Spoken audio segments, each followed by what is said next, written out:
নমস্কাৰ সকলোলৈকে মই শংকৰ চাওক শাওণ মাহৰ প্ৰথম সোমবাৰে আমাৰ ঘৰৰ নৰ্মদেশ্বৰ শিৱ বাবাৰ পূজা পঞ্চামৃত অভিষেক কেনেকুৱা মই কৰি আছোঁ। প্ৰথমতে গংগা জল দি পেলাই অভিষেক কৰালোঁ, তাৰপিছত গাখীৰৰ সৈতে মই অভিষেকখিনি কৰাই ল'লোঁ খুব ধুনীয়াকৈ। আৰু গাখীৰৰ পিছত আপোনালোকে দৈৰে সৈতে সেনেকুৱা খুব ধুনীয়াকৈ ভালকৈ অভিষেকখিনি কৰাই ল'ব লাগিব। আপোনালোকে খাদ্য অনুসৰি পঞ্চামৃতখিনি যোগাৰ কৰিব।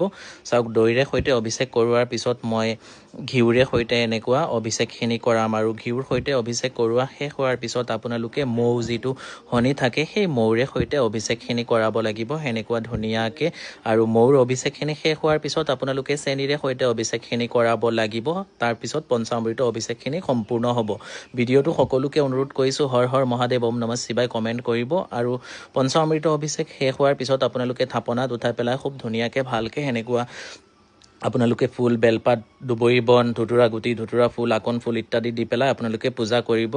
আৰু পূজাৰ শেষত আপোনালোকে সেনেকুৱা খুব ধুনীয়াকৈ আৰতি কৰিবলৈ একেবাৰে নেপাহৰিব। সেনেকুৱা আপোনালোকে চাকি, ঘিউৰ চাকি আপোনালোকে এগছি জ্বলাই ল'ব। লৈ পেলাই চাকি গছিত দুটামান কৰ্পূৰ দি দিব, এটা লং দি দিব, দি পেলাই আপোনালোকে সেনেকুৱা আৰতি কৰি দিব। তাৰপিছত চাকিৰ আৰতি শেষ হ'লে আপোনালোকে সেনেকুৱা এখন পাত্ৰত ধূপ আৰু চাকি একেলগে লৈ পেলাই খুব ধুনীয়াকৈ আৰতিখিনি কৰি দিব। যিখিনি মন্ত্ৰ পাৰে জপ কৰিব।